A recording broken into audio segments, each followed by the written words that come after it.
going to talk through real quick how to replace the 12-volt battery on 2011 Chevy Volt.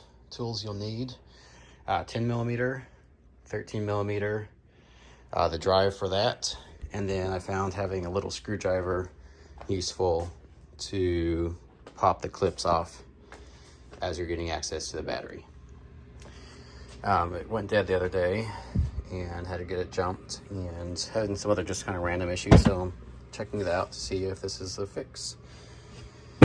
So you need to lift your cover. You're going to flip your seats forward and make it a little bit easier. On this tray, you've got 4 studs with nuts on them that you'll need to remove. They're 10 millimeter nuts. And then there's these little attachment points. You'll kind of have to scoot this around and get those unclipped from here, and then you can flip this up. Once you do that, I found it easier to kind of open these and use those as lifting points. You kind of reach in there and lift. It's the best place you can get a grip, and then you can just lift the whole tray out, and that gives you access to your battery underneath. And once you get the cover off, you'll flip this up and find some 13 millimeter bolts to remove. We'll get that off and see if we can get the battery out. This one here is a 10 millimeter. That just loosens that up, pulls it off. All right, got the old battery out, got the new one in.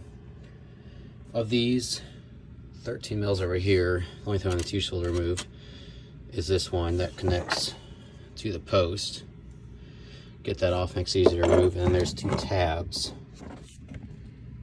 on this, one on each side, that snap to the top of the battery.